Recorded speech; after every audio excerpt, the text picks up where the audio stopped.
नमस्कार प्यारे साथियों, मंजुल तरा एजुकेशन में आपका स्वागत है। कक्षा 10 की जो राजस्थान इतिहास एवं संस्कृति की बुक है, बहुत महत्वपूर्ण बुक है और इसमें से अक्सर एग्ज़ाम में क्वेश्चन हमें देखने को मिलते हैं। तो हम टॉपिक बाय टॉपिक जो है इसका कंप्लीट करेंगे। आने वाले वीडियो हाई कोर्ट और जो आपका ग्रेड फर्स्ट सेकंड और रेट से संबंधित जो प्रश्न है वो अपने इस टॉपिक से कवर होंगे। आज हम राजस्थान के महत्वपूर्ण व्यक्तित्व पढ़ने जा रहे हैं, उसके बारे में चर्चा करेंगे। इस बुक में से सुपरफास्ट रिवीजन करेंगे, फटाफट बिना कोई समय गवाए। तो राजस्थान के प्रमुख व्यक्तित्व, ये हमें इसको ध्यान में रखना है और जहाँ प्रश्न आएगा महत्वपूर्ण बात होगी, मैं आपको इम्पोर्टेंट लगाऊंगा और आप उस पर गौर कर लेना, ठीक है। बाकी आपने इसको पढ़ा भी होगा कई बार। तो हमारा है राजस्थान की प्रमुख व्यक्तित्व, अध्याय है व्यक्तित्व, प्रमुख व्यक्तित्व। तो पहला देखो क्या है इसके बारे में। संसार में प्रत्येक कालखंड में ऐसे व्यक्तियों ने जन्म लिया है जिन्होंने अपने कार्य से समाज को एक नई राह दिखाई है। पीछे के पृष्ठों में हम बहुत से व्यक्तियों के बारे में पढ़ चुके हैं, यहाँ पर हम कुछ और महत्वपूर्ण व्यक्तियों के बारे में अध्ययन करेंगे, कोई प्रश्न नहीं है। निहाल चंद के बारे में देखो क्या है। किशनगढ़ चित्रशैली को चरमोत्कर्ष पर पहुंचाने का श्रेय निहाल चंद जी को है। यह किशनगढ़ की शासक सावंत सिंह के दरबार में था। इसने सावंत सिंह व उसकी प्रेयसी बनी ठनी को राधा कृष्ण के रूप में चित्रित किया। यहाँ से प्रश्न बना जा सकता है, किस रूप में चित्रित किया? राधा कृष्ण। बनी ठनी का चित्र भारतीय मोनालिसा कहा जाता है, ठीक है। क्या कहा जाता है? भारतीय मोनालिसा कहा जाता है। दूसरा है पन्नाध्याय। पन्नाध्याय मेवाड़ के महाराणा उदय सिंह की दायमाँ थी और मेवाड़ के एक सामंत बनवीर ने 1535 ईस्वी में महाराणा विक्रमादित्य की हत्या कर युवराज उदय सिंह की हत्या का भी प्रयास किया। पन्नाध्याय ने अपने पुत्र चंदन को उदय सिंह की जगह लेटाकर बनवीर की तलवार का शिकार होने से बचा दिया और उदय सिंह को किले से बाहर भेजकर उसकी प्राण रक्षा की। मेवाड़ के इतिहास में पन्नाध्याय का त्याग एक अविस्मरणीय घटना है। क्या है? अविस्मरणीय घटना है। ये हमें ध्यान में रखनी है। दो बातें याद रखना है। एक तो जो है 1535 वाला कि 1535 की घटना है, पूछी जा सकती है घटना कब की है, तो ये 1535 की घटना है, ठीक है। और उस समय ये आपसे पूछा जा सकता है कि कौन था, तो उदय सिंह की दायमाँ थी पन्ना। गौरीबाई डूंगरपुर से संबंध था इनका कि नागर ब्राह्मण परिवार, ये ध्यान में रखना, यहाँ से प्रश्न बन सकता है। डूंगरपुर के गौरीबाई, देखो इस पर मैं थोड़ा सा सेट कर रहा हूँ लिखकर आपको, कि आपको स्पष्ट दिखाई दे। डूंगरपुर से इनका संबंध था और नागर ब्राह्मण परिवार में जन्मी कृष्ण भक्त कवित्री गौरीबाई को बागड़ की मीरा भी कहते हैं। डूंगरपुर महारावल शिव सिंह ने गौरीबाई के लिए 1829 में बाल मुकुंद मंदिर का निर्माण करवाया था।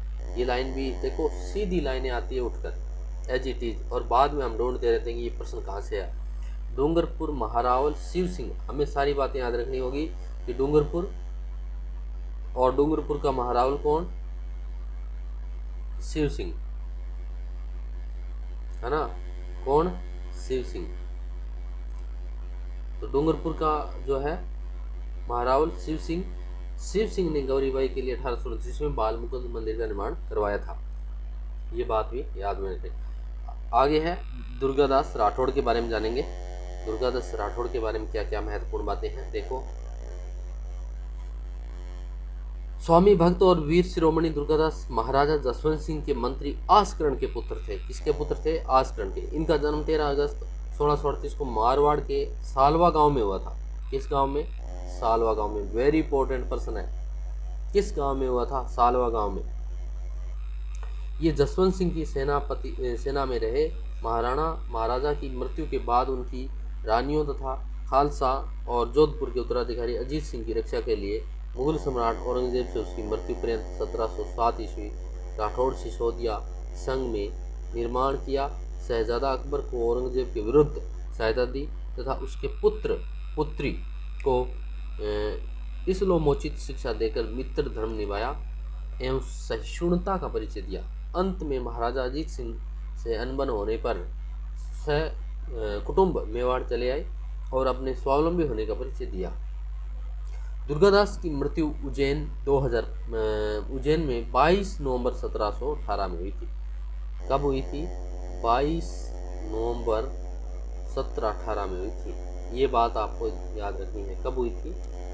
ये वेरी इंपॉर्टेंट हो गया अब, क्योंकि फर्स्ट ग्रेड सेकंड ग्रेड में क्या है कि व्यक्तित्व से संबंधित प्रश्न है, टॉपिक दिया हुआ है और उसमें यहाँ से प्रश्न बनेगा, पक्का बनेगा।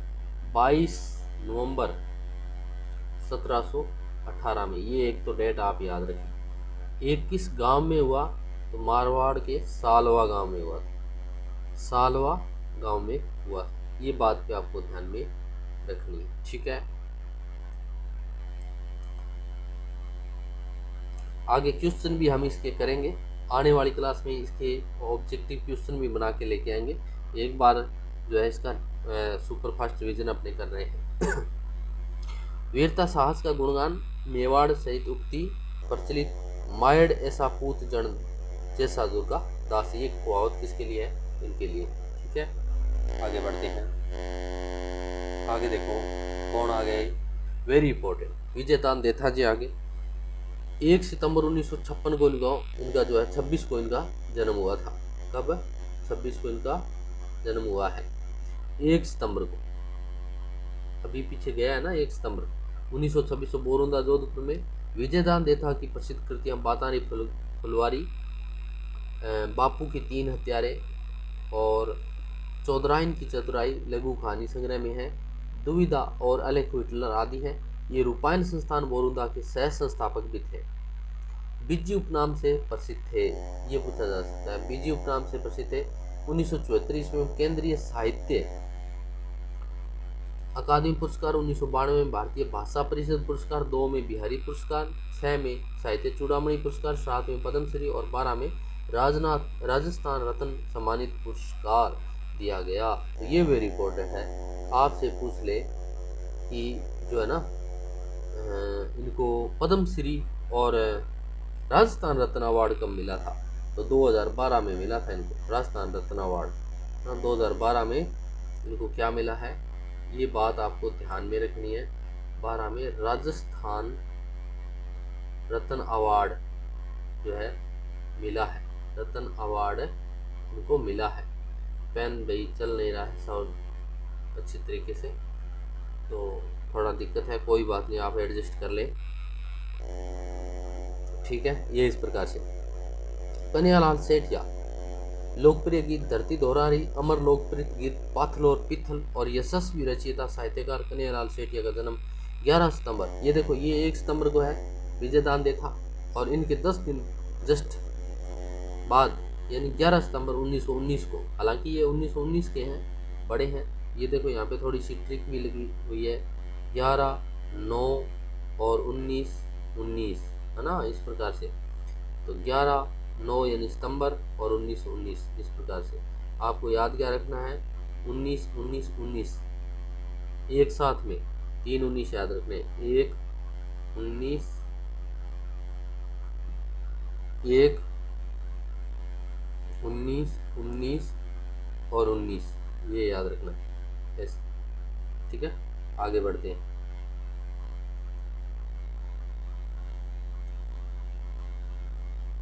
अब देखो ये हो गया।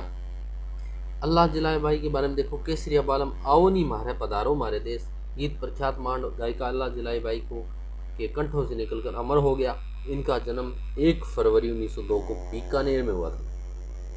मांड गायकी में विशिष्ट योगदान के लिए सन 1982 में इन्हें पद्मश्री से सम्मानित किया गया।